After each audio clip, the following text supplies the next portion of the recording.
Picture a sunny village fair in St. Mary Mead, where the scent of fresh cakes fills the air until a beloved baker, Eliza Hawthorne, collapses, poisoned by her own Victoria sponge.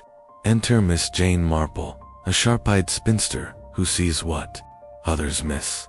As whispers of envy, debt, and betrayal swirl among four suspects: her apprentice, her supplier, her rival, and her cousin Miss Marple, unravels a web of motives. A glass vial, a jar of almond extract, and a single confession reveal a chilling truth, a plan to ruin a reputation turned deadly. Can you guess who poisoned the cake before the final stitch is sewn? Chapter 1. The Fair at St. Mary Mead. The sun rose over St. Mary Mead with a gentle warmth, casting golden light across the village green where the annual fair was unfolding in a riot of color and sound. Stalls lined the grassy expanse, their canvas awnings fluttering in the soft breeze, laden with jars of ruby-red jam, baskets of crusty loaves, and posies of wildflowers tied with ribbon. Laughter mingled with the clink of coins and the cries of hawkers, while children darted between legs, clutching sticky toffee apples. At the heart of this cheerful chaos stood the pride of the village, Mrs. Eliza Hawthorne's cake stall, its table groaning under the weight of her creation's golden sponges, delicate madeleines, and a magnificent Victoria sponge crowned with glistening strawberries, their scarlet hue catching every eye. Miss Jane Marple, seated on a wicker chair outside the tea tent, sipped her Earl Grey and observed the scene with the quiet acuity that had long made her a silent chronicler of village life. Her knitting lay in her lap, a soft skein of pale blue wool, though her needles were still, her attention fixed on the bustle around Eliza's stall. She noted the baker's brisk movements, her flour-dusted apron, and the flush of pride on her round cheeks as she handed out slices of cake to an eager queue. Eliza was in her element, her laughter carrying over the crowd, her hands deft as she cut precise wedges, each one a testament to her skill. "Try the sponge, Mrs. Bantry," she called to a passing friend, her voice warm. "Fresh cream today." Miss Marple smiled faintly, admiring the woman's craft, though her sharp eyes caught subtler details. The quick glances Eliza cast toward her competitors, the slight tension in her smile when certain figures lingered. Nearby, by 11 o'clock, the fair was at its peak, the air thick with the scent of sugar and yeast. Miss Marple adjusted her shawl, her gaze drifting to four figures who seemed to orbit Eliza's stall with particular interest. There was Tom, the apprentice, a lanky youth of 20, with a mop of unruly brown hair, hovering at Eliza's side, stacking plates and fetching napkins. His admiration for his mentor was plain, though Miss Marple noted a certain restlessness in his movements, as if he were eager to prove himself. Nearby, Mr. Grayson, the flour supplier, was unloading a sack from his cart, his stout frame and booming voice unmistakable. He exchanged a few words with Eliza, his manner jovial but his eyes sharp, as if weighing her success. Across the green, Mrs. Clara Bell, Eliza's rival from the neighboring village of Danford, presided over her own stall, her lips pursed as she watched the crowd flock to Eliza's cakes. And then there was Lucy, Eliza's cousin, a thin woman, with a pinched face, arranging jars of jam on Eliza's table.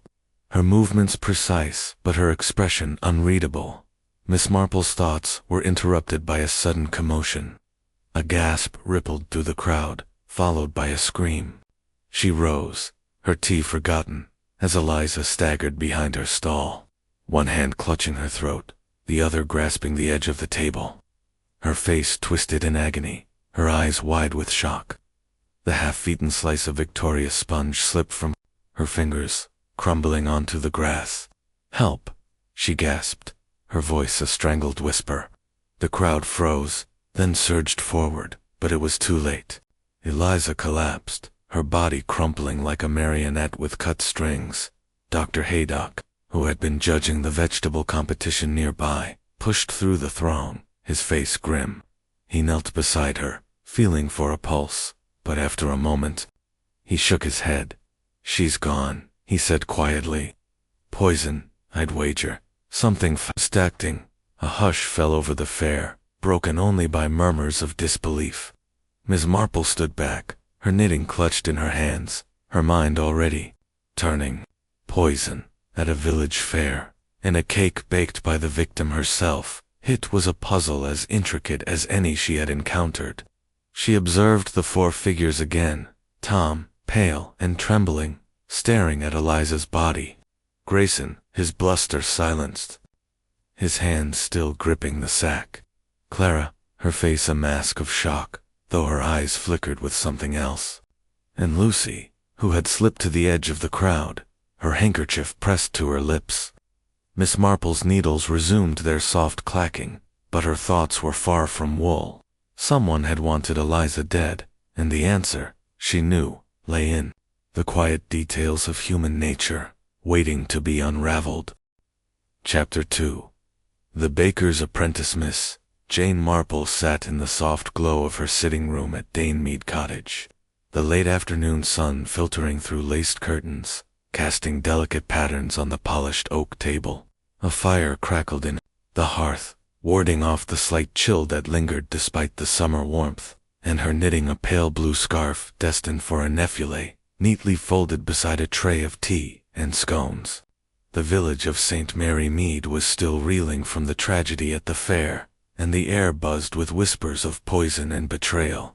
Miss Marple, however, preferred facts to gossip, and her mind was fixed on the four figures who had hovered near Eliza Hawthorne's stall that fateful morning. She had decided to begin with Tom, the young apprentice, whose pale face and trembling hands had caught her attention as Eliza's body was carried away. There was something in his manner, a flicker of unease. Perhaps that warranted a closer look. She had invited Tom to tea under the pretense of offering comfort, a tactic she found remarkably effective. Young men, she knew, often revealed more in the presence of a kind, unassuming old lady than they would under the stern gaze of a policeman. Tom arrived promptly at 4, his lanky frame filling the doorway, his cap twisted nervously in his hands. His brown hair was still dusted with flour, and his eyes, a pale hazel, darted about the room as if seeking escape. "Sit down, Tom," Miss Marple said, her voice gentle but firm, gesturing to a chintz-covered chair. "You must be dreadfully shaken after this morning." Tom sat, his long legs folding awkwardly beneath the low table. "It's awful, Miss Marple," he said, his voice low, almost a whisper. "Mrs. Hawthorne, she was good to me, took me in when I had nothing, and now?" He trailed off, his fingers tightening round the cap until his knuckles whiten. Miss Marple poured tea, the delicate clink of porcelain filling the silence. She handed him a cup, noting the faint tremor in his hand as he took it. "You were very fond of her, weren't you?" she asked, her tone one of quiet sympathy, though her eyes missed nothing. She had seen such young men before, eager, but sometimes hiding ambitions or resentments beneath their deference. Tom nodded, staring into his tea. "She was like a mother, in a way. Taught me everything, how to knead dough, how to get the sponge just right. I'd never have amounted to anything without her." His voice caught, and he looked away, toward the window, where the roses in Miss Marple's garden bobbed in the breeze. She took a sip of her tea, her movements deliberate, giving him time to settle. "It must have been a great responsibility," she said, helping her with such a busy stall at the fair. "All those cakes to prepare, and so many people watching. I suppose you were in the kitchen with her that morning." Tom's shoulders stiffened, almost imperceptibly, but Miss Marple caught it. I was," he said, his words coming a fraction too quickly. "I mixed the batter for the Victoria sponge, like always. She trusted me with it, said I had a good hand for it." He paused, then added, "But she did the icing herself. Always did. Said it was her special touch." Miss Marple nodded, her expression one of mild interest, though her mind was racing. The batter, then, was Tom's domain, but the ice, The poison might have been introduced was Eliza's, yet poison required opportunity. And Tom had been in the kitchen, with access to every jar and bowl. She leaned forward slightly, her voice as soft as the ticking of the mantel clock, and was everything as usual that morning. No one else in the kitchen, perhaps. No interruptions. Tom's eyes flicked to hers, then away. No, miss. Just me and her. We started early, before dawn.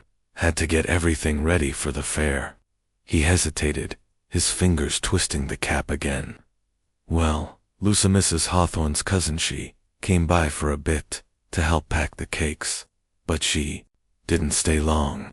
Miss Marple's needles, which she had picked up almost absent-mindedly, began their soft clacking. Lucy's presence was a new detail, though not unexpected. "And Mr. Grayson?" she asked, as if the thought had just occurred to her. "He delivered the flour, didn't he? Was he there while you were preparing?" Tom shook his head a little. Too vigorously. "No, he dropped the sack off the day before. I didn't see him till the fair." His voice was firm, but there was a note of strain, as if he were reciting a prepared line. Miss Marple made a mental note of it, her thoughts drifting to the flour sack, which could have been tampered with before or after delivery. Grayson's bluster at the fair had not escaped her, nor had his quickness to proclaim his innocence. She offered Tom a scone, which he took with a mumbled thank you, crumbling it nervously between his fingers. "It's a terrible thing," she said, her tone conversational, "to think someone could have slipped something into the cake." "Cyanide," Dr. Haydock said, "didn't he? So quick, so cruel. You'd have to know exactly what you were doing, wouldn't you, to use something like that?" Tom's face paled, and he set the scone down untouched. "I wouldn't know, miss," he said, his voice barely above a whisper. "I just mixed the batter, like I said. I couldn't." He stopped, his breath uneven, and Miss Marple saw the fear in his eyes, raw and unguarded. There, she said soothingly, patting his hand. "No one's accusing you, Tom, but you must see how puzzling it is. A cake, poisoned, at a fair full of people. Whoever did it must have been very clever or very desperate." She paused, letting the words hang in the air. "Did Mrs. Hawthorne have any enemies, do you think? Anyone who might have wished her harm?" Tom's gaze dropped to the floor, and for a moment he seemed to wrestle with something. "She was well liked," he said at last. "Everyone loved her cakes, but—" he hesitated, then rushed on. "Mrs. Clarabelle, from Danf, was always jealous. Used to say Mrs. Hawthorne stole her customers. And Mr. Grayson, he got cross sometimes when she complained about his flour, said it wasn't fine enough for her sponges." Miss Marple nodded, her expression unchanged, though she filed away his words. Tom's readiness to point to others was interesting, though not necessarily damning. Young men in his position, dependent, ambitious, could be quick to deflect suspicion. She recalled a lad in her nephew's parish, years ago, who had stolen from the church collection plate and blamed a rival choir boy. The parallel was not exact, but human nature, she knew, followed familiar patterns. "And you, Tom," she said, gently, "you must have worked very hard for her. It can't have been easy, always in her shadow. Did she ever promise you more, perhaps? A share in the business?" Tom's head snapped up, his eyes wide. "No, miss. I was happy just learning from her. I didn't want anything else." His voice was fierce, but there was a tremor beneath it, a note of defensiveness that Miss Marple found telling. She smiled, her face all kindness, but her mind was sharp as ever. Ambition, she knew, could fester in even the most loyal heart. And Tom's youth did not exempt him from darker impulses. They spoke a little longer, Miss Marple steering the conversation to lighter topics, the fair's flower show, the vicar's speech, until Tom relaxed, his shoulders loosening. She offered him another scone, which he finally ate, and sent him on his way with a few kind words. As the door closed behind him, she sat back, her knitting resumed, her thoughts turning over the details, like pebbles in a stream.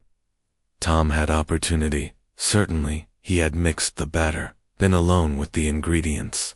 But his fear seemed genuine, and his affection for Eliza, while possibly tinged with frustration, did not strike her as murderous. Still, there was that hesitation, that flicker of unease, when she mentioned the kitchen. Was it guilt, or merely the shock of a young man out of his depth? She rose and crossed to the window, looking out at the garden where her roses bloomed in orderly rows. The village was quiet now, the fair dismantled, but the shadow of Eliza's death hung over it. Miss Marple's thoughts drifted to the other suspects. Grayson, with his debts and his bluster, had motive if Eliza's complaints threatened his livelihood. Clarabelle's envy was palpable, her stall overshadowed by Eliza's success, and Lucy, the quiet cousin, with her pinched face and vague alibi, what secrets did she hide? Miss Marple knew better than to judge too quickly. She had seen too many village dramas, petty jealousies, hidden grudges that turned deadly when least expected. Her mind returned to Tom. He had mentioned Lucy's brief presence in the kitchen, a detail that might prove significant, and his quickness to name Clara and Grayson suggested either knowledge or deflection. She would need to speak to them all, to observe their manner, their contradictions. Poison, she reflected, was a coward's weapon, requiring stealth and cunning, but also intimacy. Whoever had slipped cyanide into that cake knew Eliza's habits, her routines. They had been close enough to strike without suspicion. Miss Marple returned to her chair, picking up her knitting. The scarf grew steadily, stitch by stitch, much like her understanding of the case. She thought of a girl she had known in her youth, a housemaid who had poisoned her mistress's tea out of resentment for a scolding. The girl had been quiet, loyal-seeming, but her heart had nursed a bitter wound. Tom was not that girl, but the memory reminded her that loyalty could mask darker feelings. She would watch him, as she would watch them all, with the patience of one who knew that truth, like a well-tended garden, revealed itself in time. As the clock struck 5, Miss Marple set her knitting aside and poured another cup of tea. The fair was over, but the puzzle was just beginning. She would visit the village shop tomorrow, where Grayson was sure to be, and perhaps Clara's bakery in Danfort. Lucy, too, would need a gentle nudge to reveal her thoughts. Miss Marple's eyes twinkled faintly as she sipped her tea. The world might see her as a frail old lady, but her mind was as sharp as the needles in her hands, and she would unravel this mystery, thread by thread, until the truth lay bare. Chapter 3. The supplier's account. The morning after her tea with Tom, Miss Jane Marple set out for the village shop, her straw hat tilted against the sun and her basket swinging lightly on her arm. St. Mary Mead's High Street was subdued, the gaiety of the fair replaced by hushed conversations and sidelong glances. Eliza Hawthorne's death had cast a pall, and the villagers, ever quick to speculate, whispered of poison and malice. Miss Marple, however, preferred to gather her own impressions, and today her destination was the shop where Mr. Gresson, the flower supplier, was known to linger, boasting to anyone who would listen about the quality of his wares. The shop, a cramped emporium of tinned goods, fresh eggs, and gossip, was presided over by Mrs. Price, the postmistress, whose sharp tongue and sharper memory made her a font of village lore. As Miss Marple entered, the bell above the door jingled, and Mrs. Price looked up from her counter, her eyes gleaming with the prospect of fresh tidings. "Good morning, Miss Marple," she said, adjusting her spectacles. "Dreadful business at the fair, isn't it? Poor Eliza. Who'd have thought such a thing could happen here?" "Indeed," Miss Marple replied, her voice soft as she examined a jar of marmalade with feigned interest. "Quite shocking. I suppose everyone's talking about it." She let the words hang, knowing Mrs. Price needed little prompting to share her observations. "Oh, they are," Mrs. Price said, leaning forward. Some say it was an accident, but I heard Dr. Haydock mention cyanide. Cyanide? That's no mistake, is it? And there's talk about that apprentice, Tom, though he seems a nice enough lad. Then there's Mr. Grayson, always arguing with Eliza about his flower. And that Clara Belle from Danfordshire never liked Eliza, not one bit. Miss Marple nodded, her expression one of mild concern, though her mind catalogued each detail. Mr. Grayson, you say? I believe he supplied Eliza's flower. A reliable man, I've always thought. Mrs. Price snorted, her hands busy sorting. Letters. Reliable. He's loud enough about it, but his business isn't what it was. I heard he's in debt to half the county. Eliza was particular, you know, always checking his sacks for grit. Made him cross. She did, before Miss Marple could probe further. The bell jingled again, and Mr. Grayson himself strode in, his broad frame filling the doorway. His face was ruddy, his mustache bristling, and his voice boomed as he greeted Mrs. Price.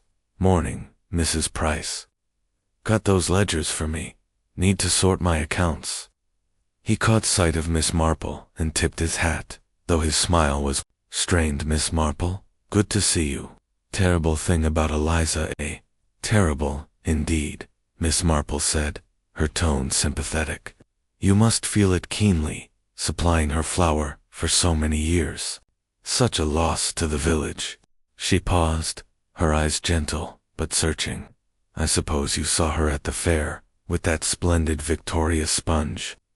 Grayson's jaw tightened, and he busied himself with a stack of envelopes Mrs. Price handed him. I saw her. Dropped off a sack the day before, like always. My flower's the best in the county, none finer for baking. If there was poison, it didn't come from me. His voice rose, drawing a curious glance from a customer browsing the tinned soups. Miss Marple smiled, undeterred by his bluster. Of course not, Mr. Grayson. No one would suggest such a thing. But it's curious, isn't it? Poison in a cake, at a fair. You must have been near her stall that morning, delivering or checking on things. Grayson's eyes narrowed, and he set the envelopes down with a thud. I was there early, yes, to see how my customers were faring. But I didn't linger. Had other deliveries to make. Eliza was busy, as always, crowds around her stall, same as every year. He puffed out his chest, but Miss Marple noted the slight sheen of sweat on his brow, despite the coolness of the shop. She picked up a tin of biscuits, turning it over as if inspecting the label. And was everything as usual with your delivery? No complaints from Eliza this time. I know she was particular about her ingredients. Grayson's face reddened, and he cleared his throat. She had no cause to complain. My flour was perfect, same as always. Shumatov fussed now and then, said it wasn't sifted fine enough, but that was just her way. Never found a speck of grit in my sacks, I'll wager. His tone was defiant, but his hands fidgeted with the envelopes, betraying a nervousness that Miss Marple found intriguing. Mrs. Price, sensing a chance to contribute, leaned over the counter. Eliza did mention something last week, didn't she, Mr. Grayson? Said she was thinking of switching suppliers to that new mill in Chipping, Cleghorn. I heard her myself, at the market. Grayson's mustache twitched, and he shot Mrs. Price a look that could have curdled milk. Nonsense, he snapped. She'd never have done it. Been with me for years. She had. Loyal customer. But his voice lacked conviction, and Miss Marple's keen ears caught the strain. She set the biscuits down and adjusted her hat, her movements deliberate. It must be difficult, she said, her voice all kindness, running a business these days, with so many demands. I suppose a lot. Success brought you a good deal of custom, but also pressured to keep up with her standards. Grayson grunted, his eyes avoiding hers. Business is fine, Miss Marple always has been. Eliza's orders were a drop in the bucket. Truth be told, I supply half the county. But his words rang hollow, and Miss Marple recalled the butcher's mention of Grayson's debts, a tidbit Mrs. Price had just confirmed. A man in financial straits, she knew, could turn desperate, and Eliza's threat to change suppliers might have been a blow too far. As Grayson gathered his ledgers and made to leave, Miss Marple ventured one last question, her tone as casual as if she were asking about the weather. "And at the fair, Mr. Grayson, did you happen to notice anyone unusual near Eliza's stall? Someone who might have lingered, perhaps, or seemed out of place?" Grayson paused, his hand on the door. "Can't say I did," he said gruffly. "Too busy to stand around gawking. Though that Clara Bell was there, sniffing about, as usual. Never liked Eliza's success, that one." He tipped his hat again and strode out, his heavy footsteps echoing on the cobbled street. Miss Marple lingered in the shop, exchanging a few pleasantries with Mrs. Price, who was eager to speculate further. "He's a proud man, Mr. Grayson," the postmistress said, lowering her voice. "Didn't like Eliza questioning his flour, and I heard he's behind on payments to the mill. If she'd switched suppliers, it could have ruined him." Miss Marple nodded, her mind turning over the morning's conversation. Grayson's defensiveness was telling, his quickness to point to Clara Bell, a classic deflection. She thought of a grocer in her youth, a man who had sabotaged a rival's stock to save his failing shop, his bluster masking a guilty heart. Grayson was not that grocer, but the pattern was familiar. A man whose livelihood was threatened might take drastic measures, especially if he felt humiliated by a customer's complaints. She thanked Mrs. Price and stepped out into the sunlight, her basket swinging lightly. The village was stirring back to life, but the shadow of Eliza's death lingered. Miss Marple's thoughts drifted to the fair, to the moment of tragedy. Grayson had been there, near the stall, his cart parked close by. Had he slipped something into a jar or bowl during the bustle? Cyanide, Dr. Haydock had said, was odorless in small doses, easily disguised in a baker's kitchen. Grayson's access to the flour gave him opportunity, and his financial troubles provided motive. But was it enough? As she walked home, her steps slow and measured, Miss Marple considered the others. Tom's nervousness suggested fear, but of what guilt or merely shock? Clara Bell's envy was a potent force, and Lucy's quiet demeanor hid something, though what, Miss Marple could not yet say. She passed the churchyard, where the vicar was tending roses, and paused to exchange a word, her mind still on Grayson. His bluster, she thought, was a shield, but shields often hid cracks. She would need to learn more perhaps from Clara, whose rivalry with Eliza was the talk of two villages. Back at Dame Mead cottage, Miss Marple settled by the fire, her knitting in her lap. The scarf grew longer, stitch by careful stitch, much like her understanding of the case. Grayson's defensiveness, his debts, his opportunity, they all pointed to a man under pressure. But poison required a certain coldness, a calculation that seemed at odds with his hot-tempered nature. She thought of the flour sack, delivered the day before, and wondered if it could have been tampered with, or had the poison been added later, at the fair. The answer, she knew, lay in the small details of the glances, the hesitations that revealed the human heart, as the sun dipped below the horizon, casting long shadows across her garden. Miss Marple sipped her tea and resolved to visit Clara Bell's bakery in Danford. Envy, she knew, could be as deadly as debt, and Clara's tight-lipped smile at the fair had not escaped her notice. The puzzle was taking shape, and Miss Marple, with her quiet patience, would follow its threads until the truth emerged, clear as the roses blooming outside her window. Chapter 4. The Rival's Motive. The following morning, Miss Jane Marple set out for Danford, the neighboring village, her black umbrella tucked under her arm, despite the clear sky. The walk was pleasant, the hedgerows alive with birdsong, but her mind was far from the pastoral calm. Eliza Hawthorne's death at the St. Mary Mead Fair had stirred a hornet's nest of suspicion.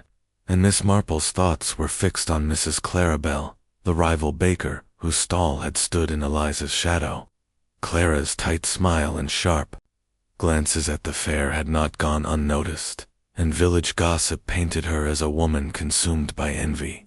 Miss Marple, who trusted her own observations over hearsay, resolved to see Clara for herself, knowing that a woman scorned whether in love or business could harbor a dangerous heart. Danford was smaller than St. Mary Mead, its high street.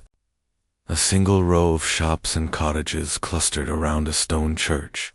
Clarabelle's bakery, marked by a faded sign reading Bell's Buns, stood at the far end, its windows displaying neat rows of scones and fruit tarts, competent but lacking the flair of Eliza's creations. As Miss Marple approached, she noted the sparse custom-alone woman buying a loaf, a child peering at a tray of biscuits. The contrast with Eliza's bustling stall was stark, and Miss Marple wondered if such disparity had festered into something darker. Inside, the bakery smelled of warm bread and yeast, though the air held a faint staleness, as if the ovens had not been fired with their usual vigor. Clarabelle stood behind the counter, a wiry woman in her 40s, with sharp cheekbones and hair pulled tightly into a bun. Her apron was spotless, her movements brisk as she sliced a loaf with a knife that gleamed under the shop's dim light. At the sight of Miss Marple, her eyes narrowed briefly before a practiced smile curved her lips. "Good morning," she said, her voice clipped but polite. "What can I get you? The rye's fresh today." Miss Marple returned the smile, her demeanor that of a harmless old lady out for a morning's shopping. "Oh, I thought I'd try a loaf from Danford," she said, peering at the display. "I've heard such good things about your baking, Mrs. Bell, though, of course, we're all so shaken by poor Mrs. Hawthorne's death at the fair." Clara's knife paused mid-slice, and her smile tightened, though she recovered quickly. "A terrible thing," she said, resuming her task with a force that made the counters shudder. "Eliza had a gift, I'll grant her that. Such a pity." Her tone was measured, but Miss Marple caught the undercurrent of resentment, sharp as the blade in her hand. "Yes, a tragedy," Miss Marple said, adjusting her gloves. "Her cakes were the talk of the fair, weren't they? That Victoria sponge, so beautifully done. I suppose you were there, admiring the competition." Her question was light, almost idle, but her eyes were keen, watching Clara's reaction. Clara's lips pressed into a thin line, and she set the knife down with deliberate care. "I was at my own stall," she said. "Plenty to do without gawking at hers. But yes, her cakes drew a crowd. Always did." The words were clipped, and Miss Marple noted the way Clara's hands clenched briefly, as if restraining a stronger emotion. She selected a small loaf of rye, handing over a few coins to keep the conversation flowing. "It must be challenging," she said, her voice all sympathy, "running a bakery with such a popular rival nearby. I imagine it takes a great deal of skill to keep up." Clara's eyes flashed, and for a moment her composure slipped. "Skill's not the issue," she said sharply. "It's loyalty. People in Danford used to buy from me before Eliza started undercutting prices and flaunting her fancy sponges." She had St. Mary Mead wrapped around her finger. She caught herself, forcing a smile. "But that's business, isn't it? You do what you must." Miss Marple nodded, her expression one of gentle understanding, though her mind was cataloguing every word.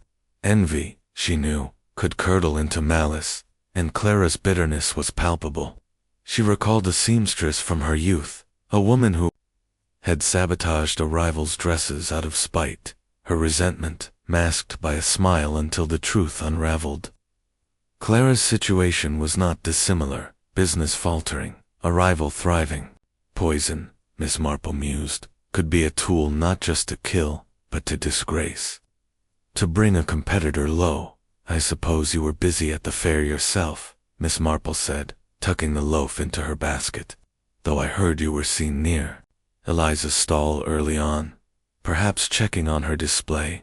Her tone was casual, but her eyes missed nothing, the slight stiffening of Clara's shoulders, the way her fingers tightened on the counter.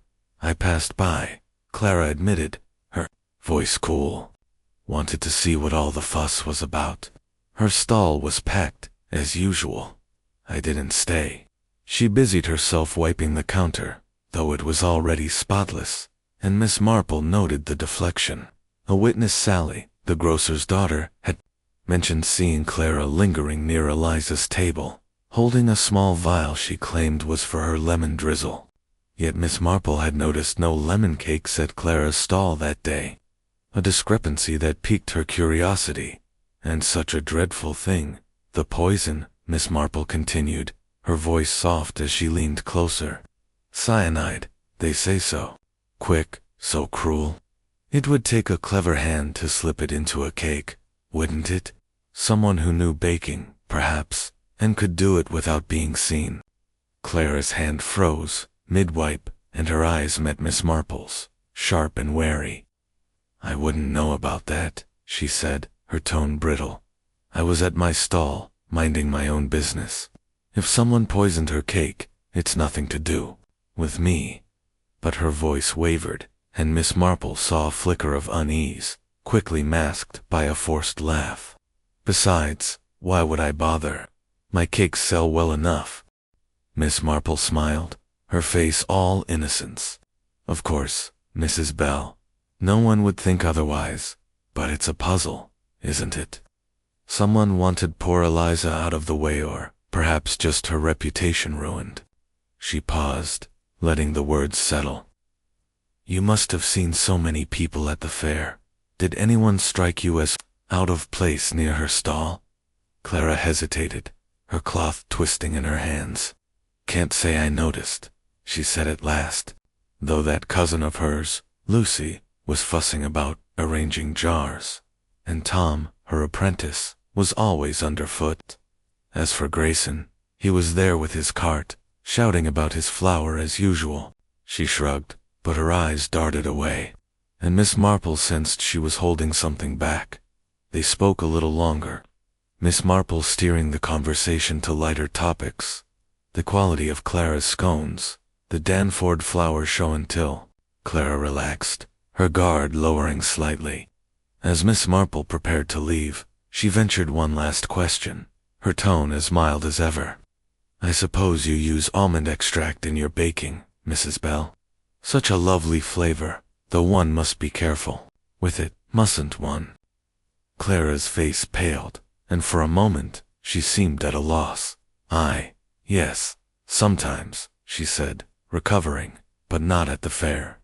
My recipes didn't call for it." Her voice was firm, but Miss Marple noted the slight tremor, the way her eyes avoided hers.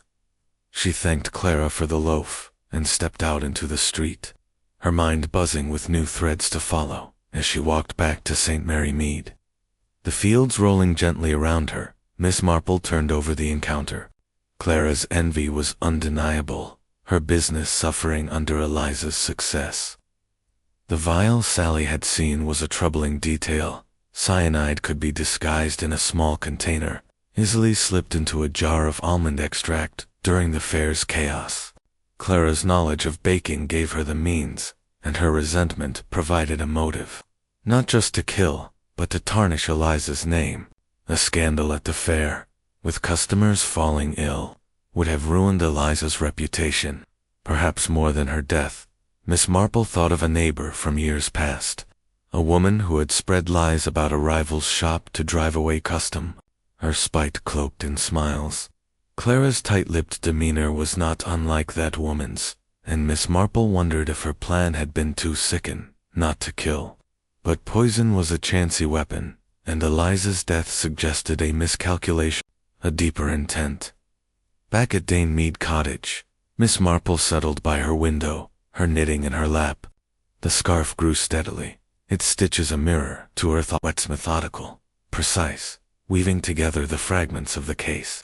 Clara's unease, her vial, her faltering business, they all pointed to a woman driven by envy. But was she cunning enough to poison a cake and walk away unnoticed? Miss Marple's eyes drifted to her roses, their petals bright against the dusk. She would need to speak to Lucy next, to test her vague alibi, and perhaps revisit Tom, whose nervousness lingered. In her mind, the truth, she knew, was like her garden patient tending, would bring it to bloom, revealing the heart of this dark deed. Chapter 5. The Cousins' Secret Day. Soft hum of St. Mary Mead's afternoon settled over the village, as Miss Jane Marple made her way to the vicarage, her steps measured and her straw hat shielding her from the midday sun. The tragedy at the fair had left the village subdued, its usual chatter replaced by murmurs of suspicion, and Miss Marple's mind was occupied with the puzzle of Eliza Hawthorne's death.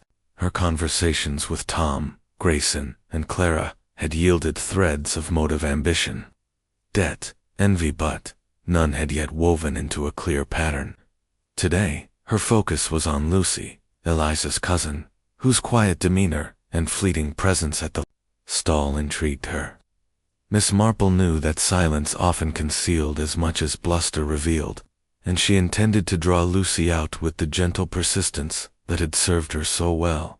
The vicarage, a rambling house with ivy-clad walls, stood beside the church, its garden fragrant with lavender and roses. The vicar's wife, Mrs. Clement, was a friend of Miss Marple's, and it was under the guise of a social call that she had arranged to meet Lucy there. Mrs. Clement had mentioned that Lucy often helped with the church flowers, and Miss Marple, with her knack for arranging such encounters, had suggested a tea to discuss the upcoming harvest festival. Lucy, she knew, would feel less guarded in such a setting, and a relaxed tongue might reveal what a direct question would not. Inside the vicarage, the drawing room was cool and airy, its windows open to the garden. Mrs. Clement bustled about, setting out a tray of tea and shortbread, her chatter filling the air with news of the village. Lucy sat near the window, her thin frame perched on the edge of a chair, her hands folded tightly in her lap. She was a woman of about 40, with a pinched face and pale eyes that darted nervously, as if expecting rebuke. Her dress was plain, her hair tucked into a severe bun, and Miss Marple noted the way she twisted a handkerchief, its edges frayed from constant worrying. "Lucy, dear," Mrs. Clement said, pouring tea. "Miss Marple was just saying how lovely the church flowers were last Sunday. You've such a gift for arranging them." Lucy's lips curved into a faint smile, though her eyes remained guarded. "Thank you," she murmured. "It's no trouble. I like to help." Her voice was soft, almost inaudible, and Miss Marple sensed a reticence that went beyond shyness, as Mrs. Clement prattled on about the festival. Miss Marple sipped her tea, her eyes, gentle but observant. "It's been a difficult few days, hasn't it?" she said, her tone one of quiet sympathy.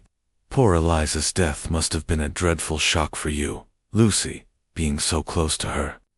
Lucy's hands tightened around the handkerchief, and she nodded, her gaze fixed on the teacup in her lap.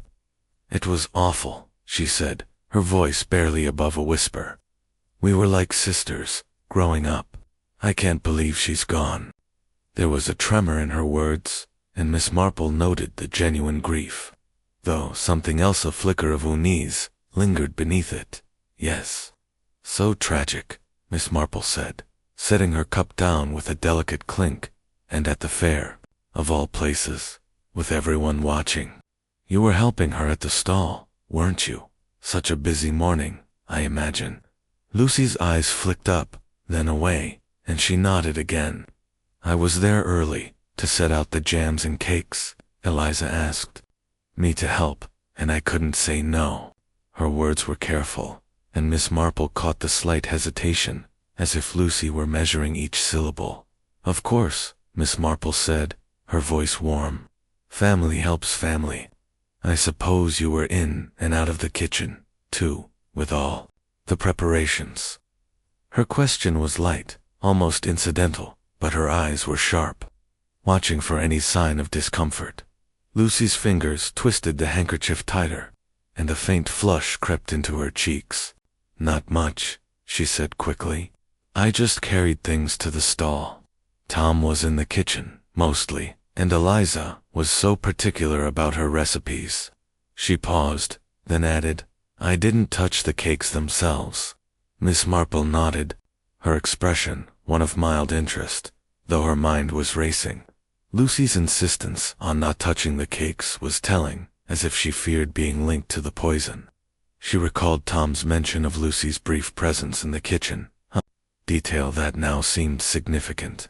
Had she been close enough to tamper with the ingredients? Cyanide, Miss Marple knew, could be slipped into a jar or bowl in a moment's distraction, and Lucy's role at the stall gave her opportunity. Mrs. Clement, sensing a lull, offered Lucy a piece of shortbread, which she declined with a small shake of her head. Miss Marple seized the moment to steer the conversation further. "It's so puzzling, isn't it?" she said, her tone conversational. "Poison in a cake, at a fair. Whoever did it must have known Eliza's habits well. I suppose you and she shared many secrets, being so close." Lucy's face paled, and for a moment she seemed to shrink into her chair. "We were close," she said, her voice strained, "but not like that. I mean, we didn't have secrets, not really, just family things." Her words faltered, and Miss Marple noted the way her eyes darted to the door, as if longing to escape. She leaned forward slightly, her voice soft as a summer breeze. "Family things can be complicated, can't they? I remember a cousin of mine, years ago, who fell out with her sister over a small inheritance. Such things can linger, even between those who love each other." Her words were gentle, but deliberate, probing for a reaction. Lucy's hand stilled, and her eyes met Miss Marple's, wide with a mix of fear and defiance. "There was nothing like that," she said, her voice sharper now. "Eliza and I were fine. She was doing well with her bakery, and I was happy for her." But the words rang hollow, and Miss Marple saw the flicker of something deeper: resentment, perhaps, or guilt. Mrs. Clement, oblivious to the undercurrents, chimed in. "Oh, Eliza was so proud of her cakes. And Lucy, you must have been proud too, having such a talented cousin. Though I suppose you didn't see her as often, living in Danford." Lucy nodded, seizing the change of topic. "Not as often, no. I'd visit now and then, help at the fair or the shop. But I have my own life sewing, the church flowers." Her voice steadied, but Miss Marple noted the effort it took, the way her fingers resumed their nervous twisting. The conversation turned to the harvest festival, and Miss Marple let it drift, her questions tucked away for now. She observed Lucy closely, noting the small signs, the bitten lip, the fleeting glances that suggested a woman with something to hide. Village gossip had mentioned that Lucy stood to inherit Eliza's modest savings, a fact she had not volunteered. Miss Marple thought of a housekeeper she had known in her youth, a quiet woman who had poisoned her employer for a small legacy, her meekness a mask for greed. Lucy was not that housekeeper, but the parallel lingered in Miss Marple's mind. Inheritance, she knew, could stir dark impulses, especially in one who felt overlooked. As the tea drew to a close, Miss Marple ventured one last gentle probe. "It must have been so busy at the fair," she said, rising to leave. "All those people milling about. Did you notice anyone near the stall who seemed unusual? Someone who shouldn't have been there, perhaps?" Lucy's eyes flickered, and she hesitated before answering. "I was too busy to notice much," she said. "Tom was there, of course, and Mr. Grayson with his cart, and Mrs. Belclarache walked by once or twice, looking at the cakes. But that's all." Her voice was flat, and Miss Marple sensed she was holding back, perhaps protecting someone or herself. She thanked Mrs. Clement and Lucy, her manner as warm as ever, and stepped out into the vicarage garden, her umbrella tapping lightly on the path. The walk back to Mead Cottage gave her time to reflect.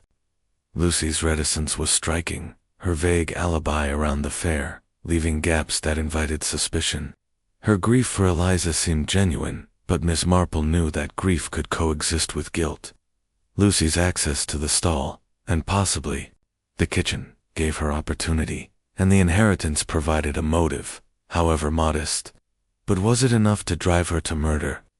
As she reached her cottage, the roses glowing in the evening light, Miss Marple settled by the fire, her knitting in her lap. The scarf grew longer, its stitches a quiet rhythm to her thoughts. Lucy's pinched face and nervous hands suggested a woman burdened by something: guilt, fear, or perhaps an old grudge. Miss Marple thought of the almond extract, a perfect vessel for cyanide, and wondered if Lucy's fleeting presence in the kitchen had been more significant than she claimed. The others suspect Tom's ambition, Grayson's debts, Clara's envy remained in play. But Lucy's silence added a new thread to the tapestry. She sipped her tea, her eyes on the flames. The truth, she knew, was like her garden, hidden beneath the surface, waiting for careful hands to uncover it. She would revisit the fairground tomorrow, to examine the scene more closely, and perhaps speak to Tom again, to test his story against Lucy's. The puzzle was complex, but Miss Marple's mind, sharp as her needles, would unravel it, stitch by careful stitch, until the heart of the crime lay bare. Chapter 6. The Scene of the Crime. The morning sun hung low over St. Mary Mead, casting long shadows across the village green, where the remnants of the fair lay scattered like forgotten toys. The stalls had been dismantled, their canvas folded away, but the grass still bore the marks of footfalls and cartwheels, a silent testament to the tragedy that had unfolded 2 days prior. Miss Jane Marple, her shawl draped over her shoulders and her basket in hand, walked purposefully toward the spot where Eliza Hawthorne's stall had stood. Her conversations with Tom, Grayson, Clara, and Lucy had woven a web of motives: ambition, debt, envy, inheritance. But the truth, she knew, often lay in the physical details of a crime. She intended to examine the scene herself, trusting her sharp eyes to uncover what haste and shock might have obscured. The green was quiet, save for the distant bleating of sheep and the soft clatter of a milk cart on the high street. Eliza's stall had been near the center, its prime position a mark of her status as the village's premier baker. Miss Marple paused where the table had stood, now marked only by a patch of trampled grass and a few scattered crumbs, overlooked in the cleanup. She knelt, her movements slow but steady, and peered at the ground. The crumbs were from the Victoria sponge, their golden hue unmistakable, and she noted a faint smear of cream, already attracting ants. The cake, Dr. Haydock had confirmed, contained cyanide, its bitter almond-like scent masked by the sweetness of sugar and fruit. Miss Marple's mind turned to the preparation: Tom mixing the batter, Eliza icing the cake, Lucy arranging jars, Grayson's flour sack nearby. Any of them could have slipped poison into the ingredients, but how and when? She straightened, her eyes scanning the surrounding area. The stall had been open on all sides, its table laden with cakes, jams, and bowls of cream, accessible to anyone who passed by. The fair's bustle would have provided cover a quick hand could have tampered with a jar or bowl unnoticed. Miss Marple pictured the morning: Tom fetching plates, Lucy fussing with the display, Grayson unloading his cart, Clara lingering nearby. The poison, she reasoned, was likely added at the stall, as the kitchen offered less opportunity for an outsider. But which ingredient? The batter, the icing, or perhaps the cream? Her gaze fell on a small patch of grass near the table's edge, where a faint glint caught her eye. She bent closer, careful not to disturb the scene, and saw a tiny glass fragment, no larger than a pebble, half buried in the soil. It was clear, with a slight curve, as if from a vial or bottle. Miss Marple's lips pursed slightly. Cyanide, she knew, could be carried in liquid form, easily poured into a jar of almond extract or cream. She left a fragment untouched, knowing the constable would need to see it, but made a mental note. A vial, like the one Sally had seen Clara holding, could be the key. She walked slowly around the site, reconstructing the morning in her mind. Eliza had been in high spirits, slicing her sponge for eager customers. her laughter ringing out. Tom had been at her side, his lanky frame darting to and fro. Lucy had been arranging jams, her presence fleeting but purposeful. Grayson's cart had been parked nearby, his booming voice advertising his flower. And Clara, according to witnesses, had passed by more than once, her eyes on Eliza's display. Miss Marple's thoughts lingered on the almond extract, a perfect vessel for cyanide. It sent a natural disguise. Had it been left open on the table, accessible to a passerby? Or had the poison been introduced earlier, in the kitchen? She recalled a case from her youth, a village fete where a jar of chutney had been laced with arsenic. The culprit, a disgruntled stallholder who slipped, it enduring the chaos of setup. The parallel was not exact, but it reminded her that fairs, with their crowds and distractions, were ideal for such acts. She needed to know more about the stalls, setup, who had handled what, and when. The constable, a well-meaning but plotting man named Barnes, had secured the kitchen, but paid little attention to the stall itself. Miss Marple resolved to speak to him, to ensure the glass fragment was collected and the table's contents examined. As she stood, her eyes caught a figure at the edge of the green, a young girl, Sally, the grocer's daughter, watching her with wide eyes. Miss Marple smiled and beckoned her over. Sally, barely 16, with freckles and a nervous giggle, had been at the fair, helping her father's stall. "Good morning, Sally," Miss Marple said, her voice warm. "You were at the fair, weren't you? Such a dreadful day. Did you happen to see Mrs. Hawthorne's stall before?" "Well, before it happened," Sally nodded, twisting a braid around her finger. "I was helping Dad, but I saw her stall. So many people, Miss Marple." Mrs. Hawthorne was cutting her sponge, and Tom was running about, fetching things. Miss Lucy was there too, putting out jars, and Mrs. Belshie walked by a few times, looking at the cakes. I saw her with a little bottle in her hand, said it was for her lemon drizzle, but Sally hesitated, her cheeks flushing. Miss Marple's eyes twinkled, though her expression remained gentle. "But what, dear? It's quite all right to tell me." Sally bit her lip. "Well, I didn't see any lemon cakes at her stall, just scones and a fruit loaf. I thought it was odd, that's all." She glanced around, as if afraid of being overheard, and Miss Marple nodded encouragingly. "That's very observant, Sally," she said. "And did you notice anyone else near the stall? Mr. Grayson, perhaps, or anyone who seemed out of place?" Sally frowned, thinking. Mr. Grayson was there, with his cart, shouting about his flower. He talked to Mrs. Hawthorne for a bit, but I didn't see him touch anything. And Miss Lucy, she left early, said she had to check on the flower tent. I didn't see anyone strange, but it was so crowded." She shrugged, her braid bouncing. Miss Marple thanked her, slipping a peppermint from her basket into Sally's hand. As the girl scampered off, Miss Marple's thoughts turned to the vial. Clara's lemon drizzle excuse was crumbling, and the glass fragment suggested a container discarded in haste.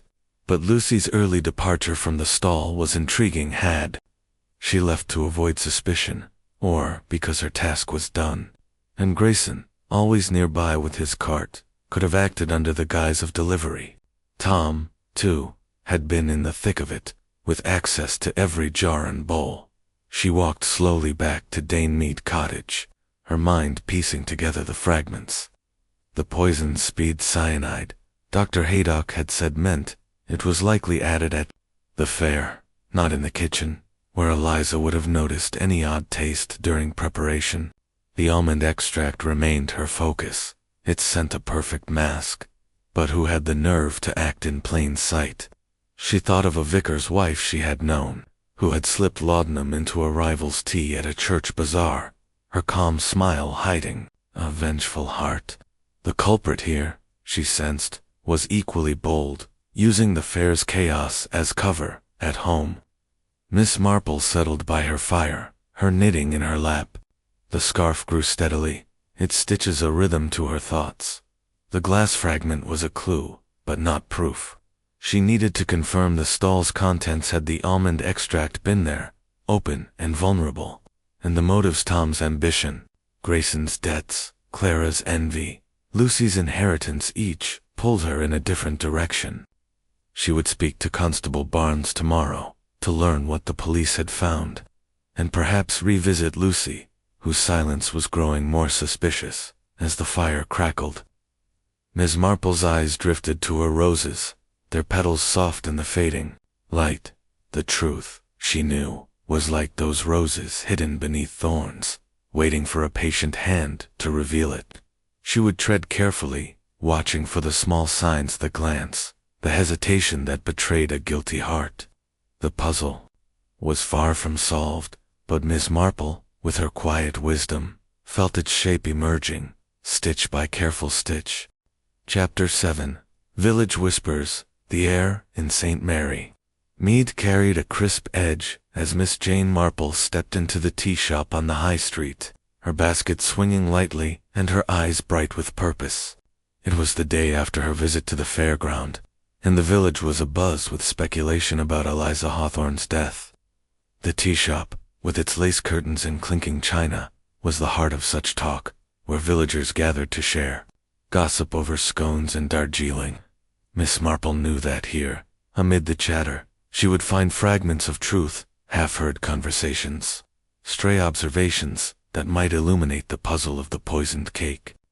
She settled at a corner table, her knitting in her lap, and ordered a pot of tea. Her demeanor that of a benign old lady, though her ears were tuned to every word around her. The shop was busy, its tables filled with familiar faces. Mrs. Price, the postmistress, held court near the counter, her voice carrying over the hum of conversation. Mrs. Bantry, wife of the retired colonel, sat with a group of ladies from the Women's Institute, their heads bent close. Young Sally, the grocer's daughter, darted between tables, serving tea, with a shy smile. Miss Marple sipped her tea, her needles clicking softly, and let the voices wash over her.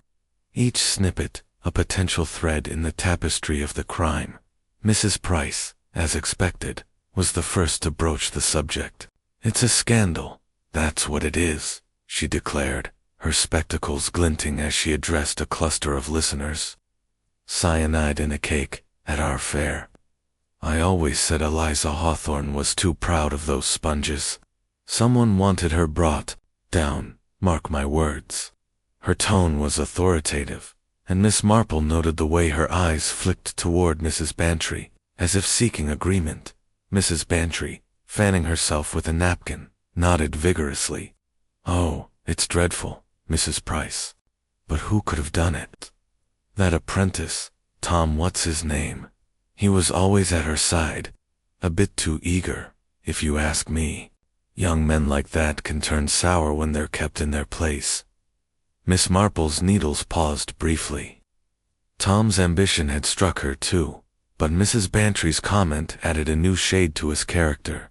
She recalled a gardener's boy from her youth, a lad who had sabotaged his master's roses out of resentment for being overlooked. Tom's nervousness, his quickness to point to others, suggested a similar frustration, though whether it ran to murder remained unclear. A quieter voice joined the conversation, Mrs. Weatherby, a spinster with a penchant for embroidery and gossip. "I heard Clara Bell was near Eliza's stall that morning," she said, her needle pausing over her work. "She's been losing customers to Eliza for years. My sister in Danford says Clara's bakery is barely holding on. If you ask me, envy's a powerful thing." Miss Marple's lips twitched into a faint smile. Clara's resentment was no secret, and Mrs. Weatherby's words echoed her own suspicions. The vial Sally had seen in Clara's hand, the absence of lemon cakes at her stall, these were threads that pointed to a woman driven by spite. Yet Miss Marple knew envy alone was not proof. She needed more, something to tie Clara to the act itself. As she poured another cup of tea, Mr. Thompson, the butcher, lumbered in, his apron still flecked with blood from the morning's work. He joined Mrs. Price's table, his voice gruff. "It's Grayson I'd look at," he said, accepting a cup with a grunt. He was in a right state last month, arguing with Eliza over his flour. Said she was spreading lies about its quality. And everyone knows he's up to his neck in debt. Losing her custom would have sunk him. Miss Marple's needles resumed their rhythm, her mind filing away this detail. Grayson's financial troubles were becoming a recurring theme, and his bluster at the shop suggested a man desperate to protect his reputation. Debt, she knew, could push a man to extremes, as it had a shopkeeper, she remembered, who had torched a rival's store to cover his losses. Grayson's flour sack, delivered the day before the fair, was a potential vessel for poison, though the timing of cyanide's effect suggested a later addition. Sally, clearing a nearby table, hesitated as she passed Miss Marple, her freckled face flushed. Miss Marple seized the moment, her voice soft. "Sally, dear, you were so helpful yesterday, telling me about the fair. Did you happen to notice Miss Lucy, Mrs. Hawthorne's cousin, after she left the stall? She mentioned helping with the flower tent, didn't she?" Sally nodded, wiping her hands on her apron. "Yes, Miss Marple. I saw her at the flower tent, but only for a bit. She seemed, I don't know, distracted, kept looking back toward the stalls. I thought she was worried about Mrs. Hawthorne, but now—" She trailed off, her eyes wide. Miss Marple smiled encouragingly. "You're very observant, Sally. And did you see her with anyone, or perhaps carrying anything unusual?" Sally frowned, thinking, not really. She had her bag, like always, and that handkerchief she's always twisting. But she didn't stay long at the flower tent. Went off toward the church, I think. She glanced around, as if afraid of being overheard, and Miss Marple patted her hand, slipping another peppermint into her apron pocket as Sally moved on. Miss Marple's thoughts turned to Lucy, her vague alibi flitting between the stall, the flower tent, and the church left gaps. That invited scrutiny. The inheritance, modest though it was, loomed as a motive, and her nervous demeanor suggested a secret. Miss Marple recalled a quiet governess from years past, who had stolen from her employer's purse to settle a debt, her meekness a perfect disguise. Lucy's silence, she sensed, hid something, perhaps not murder, but a truth that bore uncovering. The tea shop buzzed on, and Miss Marple listened as the conversation shifted to the fair's other events, the marrow competition, the vicar's speech before circling back to Eliza. A farmer's wife mentioned Tom's devotion to his mentor, but added, "He was sweet on her, you know, followed her like a puppy." She never gave him the time of day, though. Miss Marple's eyebrows rose slightly. Unrequited affection was a new angle, one that added depth to Tom's nervousness. Love, she knew, could twist into bitterness, as it had with a clerk in her nephew's parish, who had spread lies about a girl who rejected him. As she finished her tea, Miss Marple reflected on the voices around her. The village's whispers painted a picture. Tom, ambitious and perhaps lovelorn. Grayson, desperate and defensive. Clara, consumed by envy. Lucy, secretive and elusive. Each had a motive, each had opportunity, but the poison's precision suggested a calculated mind. The glass fragment she had found at the fairground nagged at her a vial, perhaps discarded in haste. Clara's lemon drizzle excuse remained suspect, but Lucy's bag, Sally's mention of it, hinted at another possibility. Could she have carried something to the stall? Miss Marple gathered her knitting and rose, thanking the shop's proprietress. With a smile, as she stepped into the street, the village seemed to close ranks around its secrets, the cottages and shops silent witnesses to the crime. She thought of the almond extract. It sent a perfect mask for cyanide, and wondered who had known Eliza's habits well enough to exploit it. The fair's chaos had been their ally, but Miss Marple's patience was her own. She would visit Constable Barnes next, to learn what the police had found, and perhaps call on Lucy again, to press her on her movements. Back at Dame Mead cottage, she settled by the fire, her scarf growing longer with each careful stitch. The whispers of the tea shop had added color to the puzzle, but the truth remained elusive, hidden in the small details, the glance, the pause that she knew so well. Her roses glowed outside, their beauty a reminder that even the darkest secrets would bloom under scrutiny. Miss Marple's mind, sharp as her needles, turned to the next step, ready to unravel the mystery one thread at a time. Chapter 8. A clue in the batter. The morning light filtered through the windows of Dame Mead cottage, casting a soft glow on Miss Jane Marple's polished oak table as she prepared for her next inquiry. The whispers of the tea shop had sharpened her focus, painting a vivid picture of motive Stom's unspoken affection, Grayson's financial strain, Clara's bitter envy, Lucy's guarded silence, but the puzzle of Eliza Hawthorne's death remained incomplete. The glass fragment at the fairground had hinted at a vial, a vessel for the cyanide that felled the baker, but Miss Marple needed more. She resolved to visit Eliza's bakery, where the fatal Victoria sponge had been prepared, hoping the kitchen itself might yield a clue to how the poison was introduced. With her shawl draped over her shoulders and her basket in hand, she set out, her mind as sharp as the needles tucked in her knitting bag. Eliza's bakery, a quaint shop on the edge of St. Mary Mead's High Street, stood silent, its sign Hawthorne's Cakes swaying faintly in the breeze. The door was locked, but Miss Marple had persuaded Constable Barnes to grant her access, under the pretext of helping catalog Eliza's belongings for the estate. Barnes, a solid man with a plodding manner, met her at the door, his keys jangling. "Not sure what you'll find, Miss Marple," he said, scratching his head. "We've been through the place, but it's just flour and sugar, far as I can see." Miss Marple smiled, her eyes twinkling with gentle amusement. "Oh, I'm sure you've been thorough, Constable, but sometimes a woman's eye notices things a man might overlook. Just a quick look, to set my mind at ease." Barnes, accustomed to her quiet persistence, shrugged and unlocked the door.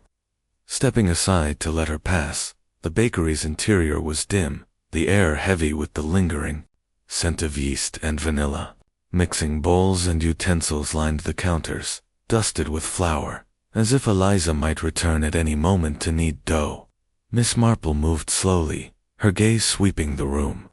The kitchen was small but orderly, with shelves of jars, sugar, spices, extracts on a large wooden table where the Victoria sponge had been prepared. She pictured Tom here, mixing the batter, his hands deft from years of practice. Eliza, she knew, had iced the cake herself, her special touch, as Tom had called it. Lucy had been in briefly, carrying cakes, and Grayson's flour sack had arrived the day before. The poison, Miss Marple reasoned, could have entered at any stage flour batter. Icing, but the cyanide's swift effect pointed to a later addition, likely at the fair. She approached the table, where a large mixing bowl sat, its interior crusted with dried batter. Nearby stood a rack of jars, their labels faded, but legible: vanilla, lemon, almond extract. Miss Marple's eyes lingered on the almond extract, a small glass bottle, half empty, its corkstopper loosely fitted. She leaned closer, careful not to touch, and caught a faint, bitter scent, not unlike almonds, but sharper, more chemical.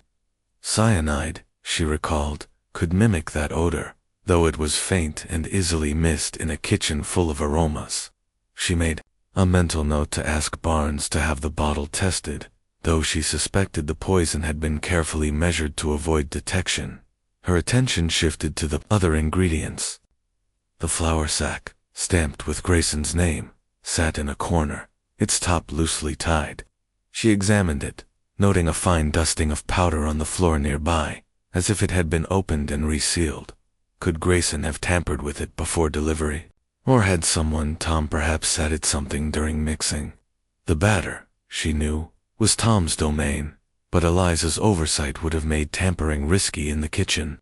The icing, prepared later, seemed a more likely candidate, yet the almond extract's presence nagged at her. Its bottle was small, easily handled, and its contents could disguise cyanide's taste and smell. Miss Marple moved to the sink, where a tray of utensils lay: unwashed spoons, a whisk, a spatula. She noticed a faint residue on the spatula, a creamy smear that suggested it had been used for the icing. She leaned closer, her nose wrinkling at a subtle, acrid note beneath the sweetness. It was faint, but it strengthened her suspicion of the almond extract. A small amount, poured into the icing, or even the batter, could have been enough, especially if the poisoner knew Eliza would sample the cake herself. She stepped back, her mind reconstructing the morning of the fair. Tom had mixed the batter here, under Eliza's watchful eye. Lucy had been in briefly, her presence fleeting but noted. Grayson's flour had been delivered the previous day, and Clara, though not in the kitchen, had been at the fair, close enough to act. The almond extract bottle, left on the table, or carried to the stall, offered a perfect opportunity for a quick hand. Miss Marple thought of a cook she had known in her youth, a woman who had laced a rival's soup with laudanum at a village fete, her calm efficiency masking a vengeful heart.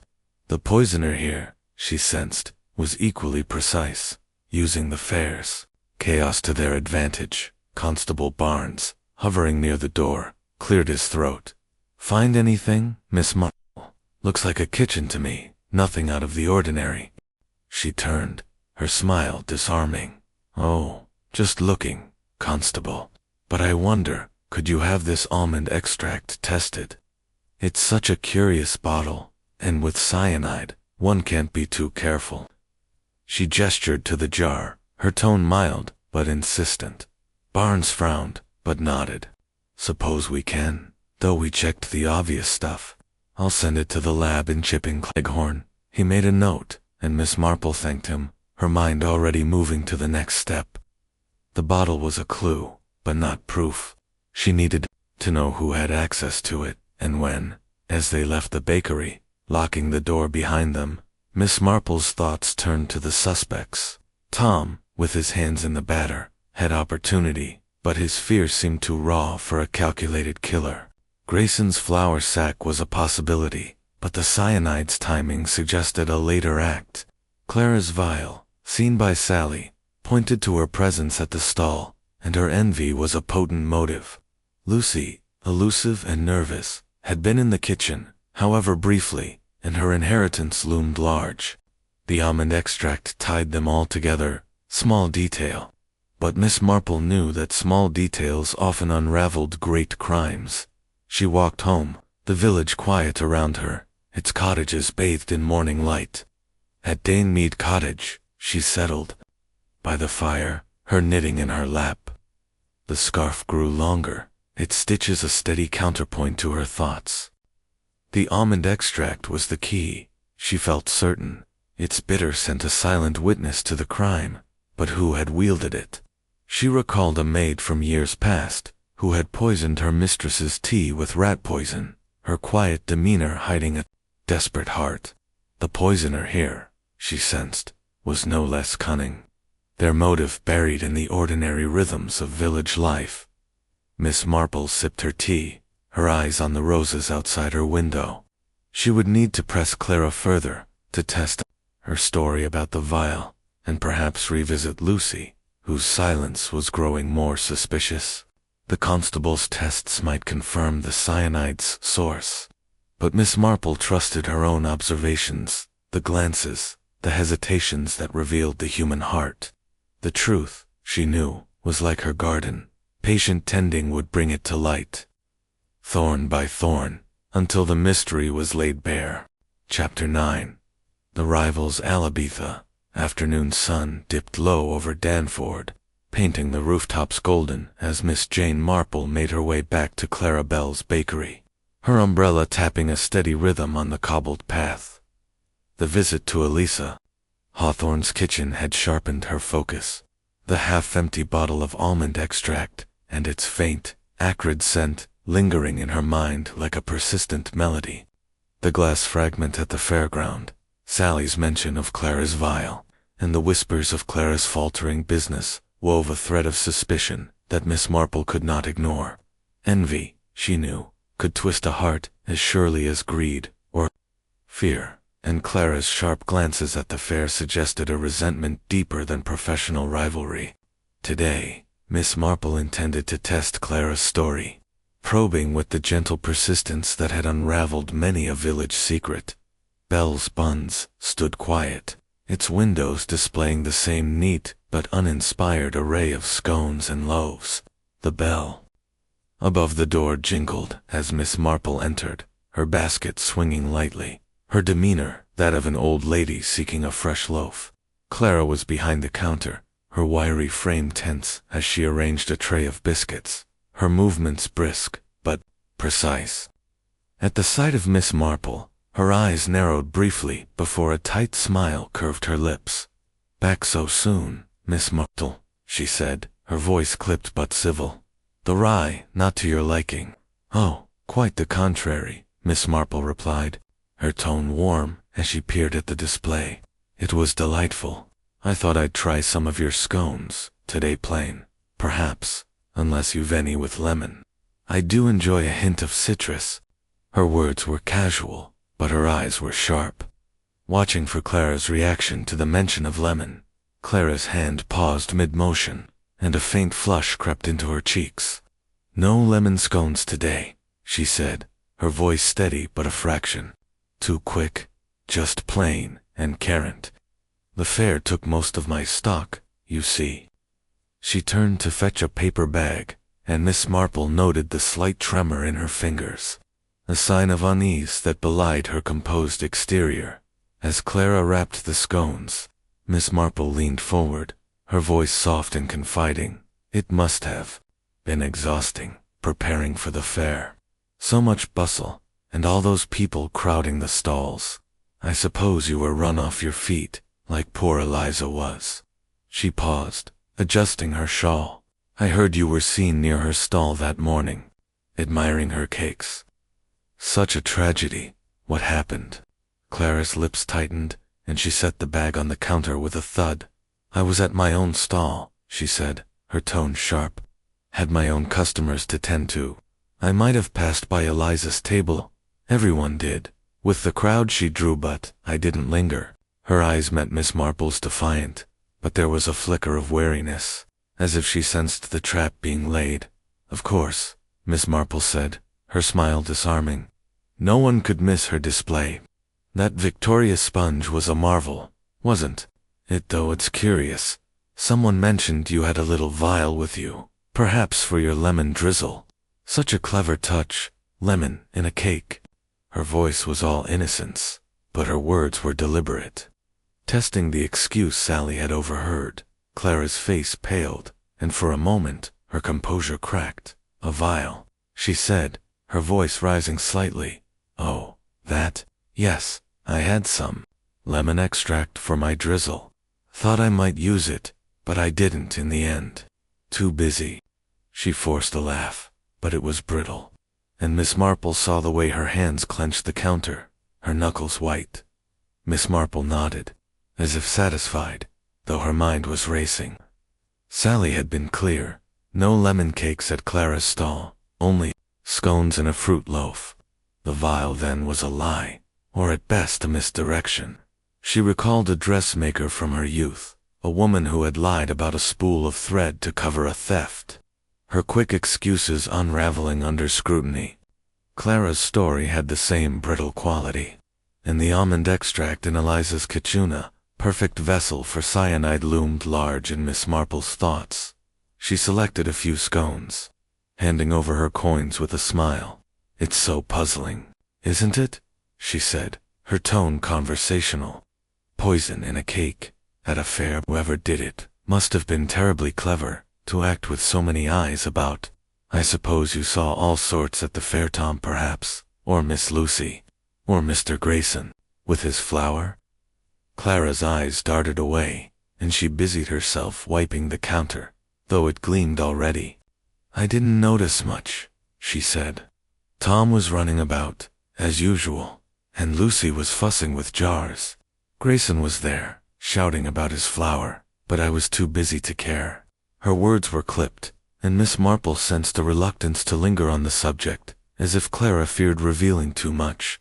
They spoke a little longer, Miss Marple steering the conversation to lighter topics: the Danford market, the quality of Clara's biscuits, and Clara's guard lowered slightly, her shoulders relaxing. As Miss Marple prepared to leave, she ventured one last question, her voice as mild as ever. "I suppose you use almond extract in your baking, Mrs. Bell? It's such a lovely flavor, though one must be careful, mustn't one? So easy to mistake one bottle for another." Clara's hand froze, and her eyes met Miss Marple's, wide with a flash of panic. "I don't use it often," she said, recovering quickly. "Not at the fair, anyway. My recipes are simple, none of Eliza's fancy touches." Her voice was firm, but Miss Marple caught the slight quiver. The way her gaze flickered to the door, as if wishing the conversation over, Miss Marple thanked her for the scones and stepped out into the street, her mind buzzing with new insights. Clara's unease at the mention of the vial and almond extract was telling, her lemon drizzle excuse crumbling under scrutiny. The glass fragment at the fairground, the half-empty bottle in Eliza's kitchen, these pointed to a deliberate act, and Clara's presence near the stall placed her at the heart of it.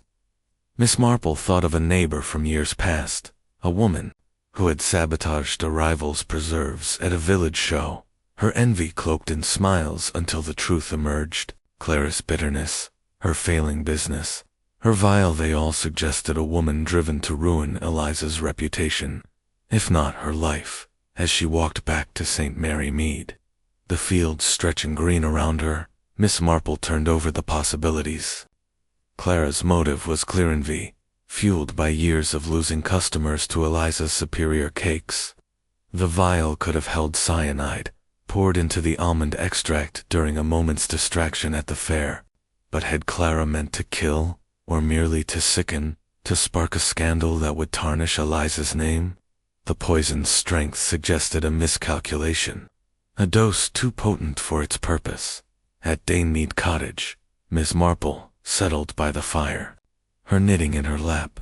The scarf grew longer, its stitches a quiet rhythm to her thoughts.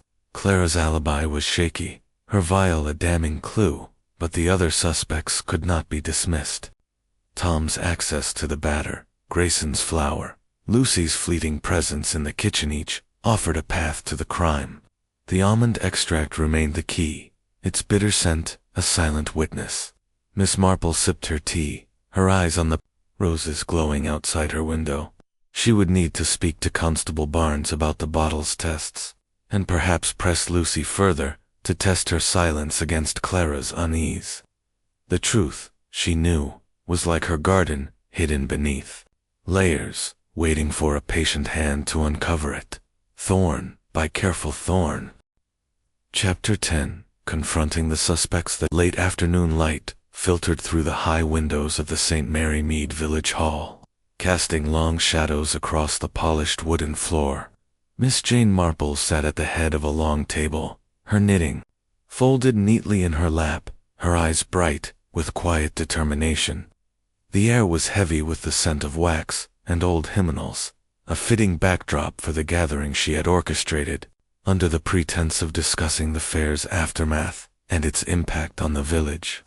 She had invited Tom, Mr. Grayson, Clara Bell, and Lucy to the hall, along with Constable Barnes, for propriety's sake.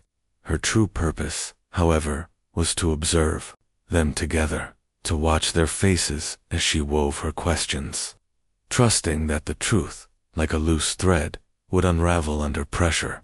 The almond extract, the glass fragment, the whispers of Motival pointed to a calculated act, and Miss Marple was ready to draw the net tighter. The hall was quiet as the suspects arrived, their footsteps echoing in the cavernous space. Tom entered first, his lanky frame hunched, his eyes darting nervously as he took a seat. Mr. Grayson followed, his mustache bristling, his booming voice subdued as he muttered a greeting. Clara Bell swept in, her posture rigid, her lips pressed into a thin line, her sharp eyes scanning the room. Lucy was last, her pinched face pale, her hands clutching a frayed handkerchief as she slipped into a chair at the far end. Constable Barnes stood by the door, his notebook in hand, his expression one of mild confusion at Miss Marple's request for this meeting. She smiled at him, her demeanor as gentle as ever, though her mind was sharp as a blade. "Thank you all for coming," Miss Marple began, her voice soft, but carrying the weight of authority.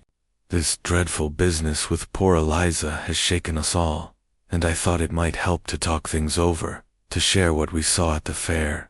Sometimes, the smallest detail can shed light on such a tragedy." Her eyes moved from face to face, noting Tom's fidgeting hands, Grayson's forced bluster, Clara's tight jaw, Lucy's averted gaze. Tom shifted uncomfortably, his voice low. "I don't know what more I can say, Miss Marple. I mixed the batter, like always. Mrs. Hawthorne iced the cake. I didn't see anything wrong." His words were earnest, but his eyes flicked toward Clara, then away, as if wary of her presence. Grayson cleared his throat, his voice louder than necessary. "My flour was clean, I'll swear to it. Delivered it the day before, same as always. If there was poison, it came after my part was done." He folded his arms, his ruddy face defiant, though Miss Marple caught the slight sheen of sweat on his brow. Clara's lips curled into a faint, scornful smile. "I was at my own stall," she said, her tone crisp. "I had no reason to meddle with Eliza's cakes. She had her customers, I had mine." Her words were measured, but her fingers drummed lightly on the table, a small sign of unease that Miss Marple noted. Lucy, barely audible, murmured, "I only helped set up the stall. I was at the flower tent most of the time." Her handkerchief twisted in her hands, and her eyes remained fixed on the floor. Avoiding the others, Miss Marple nodded, her expression one of gentle concern, though her mind was piecing together the fragments of their stories. "It's so puzzling, isn't it?" she said, her voice mild. "Cyanide," Dr. Haydock said, in the Victoria Sponge. "Such a cruel thing, and so clever, to hide it in a cake. I've been thinking about the almond extract, that lovely flavor Eliza used. It was on her table at the fair, wasn't it? And in her kitchen, half empty, with a faint, bitter scent." She paused, her eyes moving slowly across the group, watching for reactions. Tom's face paled, and he swallowed hard, his hands clenching. Grayson blustered, "Nothing to do with my flour, Miss Marple. I don't deal in extracts." Clara's drumming fingers stilled, her lips tightening into a thin line, while Lucy's handkerchief twisted tighter, her knuckles white. The silence was heavy, broken only by the distant chirping of birds outside. Miss Marple leaned forward, her voice soft but deliberate. "The almond extract, you see, would be the perfect place for cyanide. Its scent is so similar, no one would notice. And a small vial perhaps like the one you were seen with, Mrs. Bell could hold just enough to do the deed." Her eyes settled on Clara, gentle but unyielding. Clara's face flushed, and she rose halfway from her chair, her voice sharp. "That's nonsense. I told you, that vial was lemon extract, for my drizzle. I never touched Eliza's stall." Her eyes blazed, but Miss Marple saw the panic beneath, the way her hands trembled as she sat back down. "Curious though," Miss Marple continued, her tone unchanged, "that your stall had no lemon cakes, only scones and a fruit loaf. Sally, the grocer's daughter, noticed it. She's a sharp girl, isn't she?" She smiled, as if sharing a pleasant observation, but the effect was immediate. Clara's composure cracked, her breath coming in short gasps. Tom seized the moment, his voice rising. "I saw her near the stall, Miss Marple. She was there, looking at the jars, when Mrs. Hawthorne was busy with customers." His accusation hung in the air, and Clara shot him a venomous look. "That's a lie," she snapped. "I passed by, yes, but I didn't touch anything. You were the one hovering over that table, Tom, always fussing with the bowls." Her words were sharp, but her voice wavered, and Miss Marple noted the desperation in her tone. Lucy, silent until now, spoke in a whisper. I didn't see anything. I was at the flower tent. Her words were mechanical, as if rehearsed, and Miss Marple saw the way her eyes darted to Clara, then away. Grayson, sensing the tension, pounded the table. This is nonsense. My flower was clean, and I wasn't near her jars. If anyone's to blame, it's someone who was at that stall, Tom. Or maybe you, Lucy, always skulking about. His bluster was loud, but his eyes betrayed unease, and Miss Marple filed it away.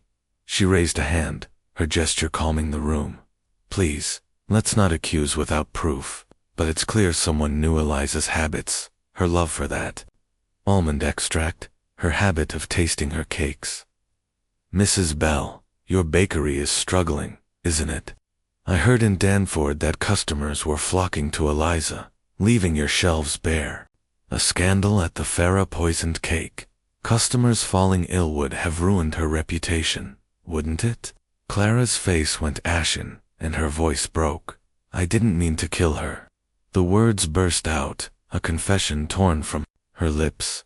The room froze, even Barnes gaping as he scribbled in his notebook. Clara's hands covered her face, and she slumped in her chair. It was just to make her sick, to ruin her name.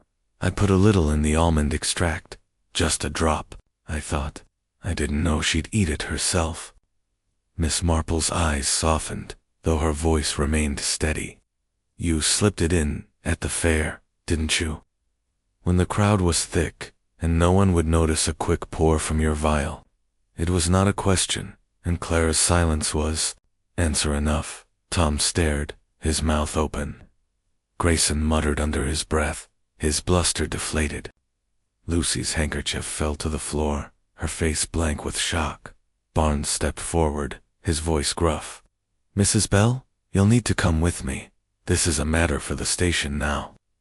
Clara nodded, her hands trembling as she rose, her defiance gone.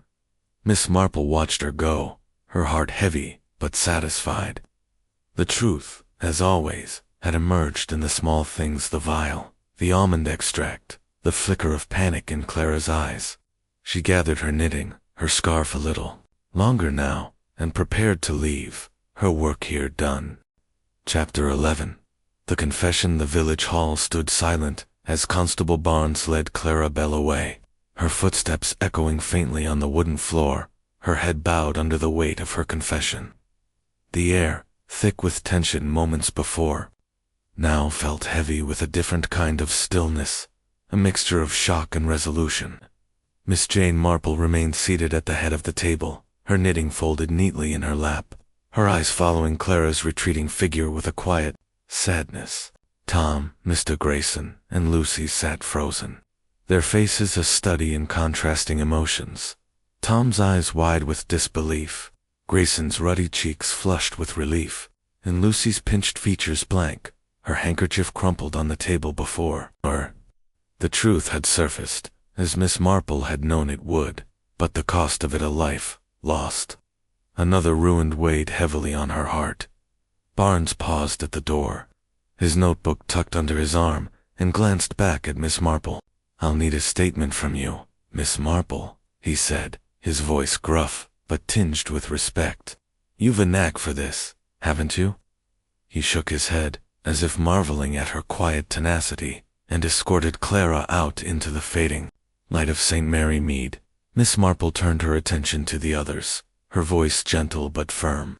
I think we're all a bit shaken, she said, her eyes moving from Tom's trembling hands to Grayson's forced composure, then to Lucy's averted gaze. But it's best, the truth is out. Poor Eliza deserved that much. She rose, smoothing her shawl, and suggested they all go home to rest, knowing the village would buzz with this news by morning. As the others filed out, Tom mumbling a thank you, Grayson muttering about his flower's good name, Lucy slipping away without a word. Miss Marple lingered, her thoughts retracing the path to Clara's confession. The almond extract, the glass fragment. Sally's observation of the vial each had been a thread in the tapestry, but it was Clara's own words. torn from her in a moment of panic that had clinched the truth. Miss Marple had seen it before, in a shop girl years ago who had confessed to stealing after a single pointed question, her guilt unraveling like a poorly knit scarf. Clara's envy, fueled by a failing business and years of being overshadowed, had driven her to a desperate act, one she had not fully anticipated would end in death. Walking back to Mead cottage, the village bathed in the soft glow of dusk. Miss Marple reflected on Clara's words. I didn't mean to kill her. The confession had been raw, unguarded, and Miss Marple believed it. Clara had intended a scandal-sickened customers, a tarnished reputation, not murder. The cyanide, likely procured from a source Miss Marple could only guess at, perhaps a gardening shed, where such poisons were not uncommon, had been misjudged, its potency underestimated. She thought of a farmer's wife from her youth, who had poisoned a rival's jam to ruin her at a fair, only to find the dose too strong. Hospitalizing a judge, Clara's plan, like that woman's, had spiraled beyond her control, and Eliza had paid the price. At home, Miss Marple settled by the fire, her knitting in her lap, though her needles remained still. The scarf, nearly complete, lay across her knees, its pale blue threads, a quiet reminder of her methodical approach. She sipped her tea, her eyes drifting to the roses outside, their petals catching the last light. The other suspects, Tom Grayson, Lucy, had been cleared, their motives real but not lethal. Tom's ambition, an unspoken affection, Grayson's debts, Lucy's had clouded the truth, but none had led to the vial of cyanide. Lucy's silence, Miss Marple mused, likely stemmed from some private shame, perhaps a family rift, but it was Clara's envy that had woven the fatal thread.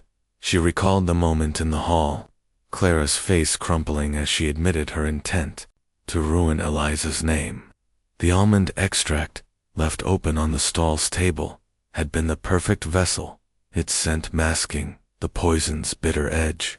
Clara's vial, slipped from her pocket during a moment's distraction, had done the deed, its glass fragment discarded in the grass. Miss Marple had suspected her from the start, her tight smile, her failing bakery, her presence near the stall, but it was the confrontation, the pressure of accusation, that had drawn the truth out, like a splinter from a wound. The village would talk, of course. By morning, Mrs. Price would spread the news at the post office. Mrs. Bantry would embellish it at the Women's Institute, and Sally would whisper it at the grocer's. Clara's trial would follow, a quiet affair in Chipping Cleghorn, and Miss Marple would give her statement, her role in the affair noted, but not celebrated. She felt no triumph, only a quiet satisfaction that justice would be served, tempered by sorrow for Eliza's loss and Clara's fall. As the fire crackled, Miss Marple's thoughts turned to the human heart, its capacity for envy, its blindness to consequence. She had seen it before, in countless small dramas, a jealous neighbor, a spurned lover, a desperate debtor.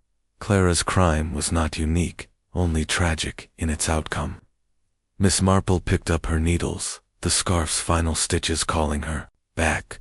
The truth had been found, the puzzle solved, but the village would carry the scar of this day, a reminder of how fragile harmony could be. Chapter 12. Reflections by the fire. The fire in Miss Jane Marple's sitting room at Mead cottage cast a warm, flickering glow across the walls, its soft crackle a comforting counterpoint to the quiet of the evening. Outside, the roses in her garden stood sentinel in the twilight, their petals folding inward as the day faded. Miss Marple sat in her favorite armchair, her knitting in her lap, the pale blue scarf now complete, its edges neatly bound off.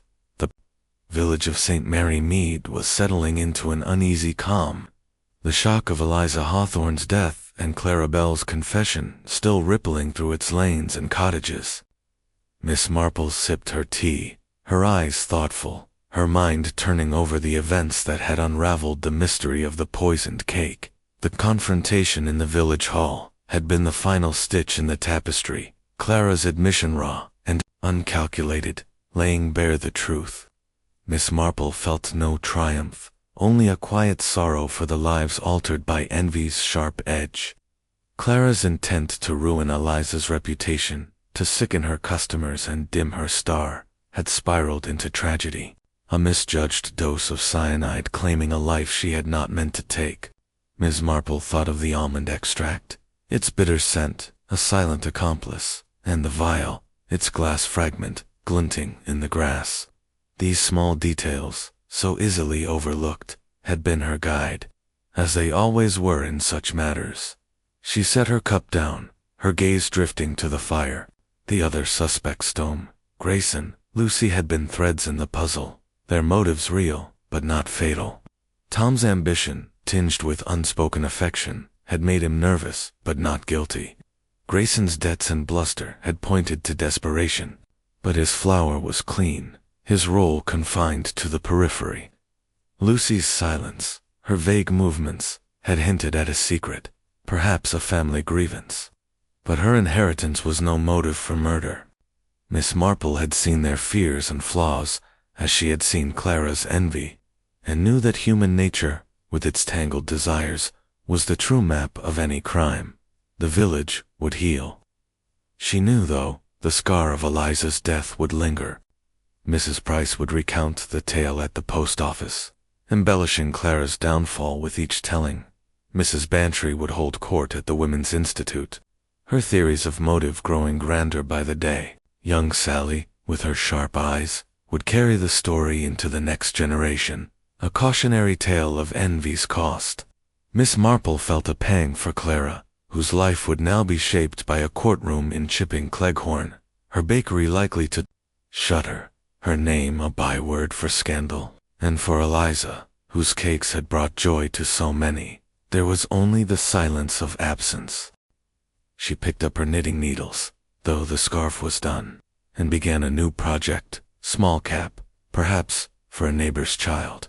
The rhythm of the stitches soothed her, a mirror to her thoughts. She recalled a widow from her youth, a woman who had poisoned a rival's preserves out of jealousy, her regret as bitter as the deed itself. Clara's crime echoed that woman's, a reminder that envy unchecked could twist a heart to ruin. Miss Marple had unraveled the truth, as she always did, by watching the small things, the glance, the hesitation, the lie that crumbled under scrutiny. The fire popped, sending a spark dancing up the chimney, and Miss Marple's eyes followed it, her mind drifting to the broader canvas of St. Mary Mead. The village was her world, its rhythms and secrets as familiar as her roses. She knew its people, their hopes, and hidden wounds, and understood that even in its quiet lanes, darkness could take root.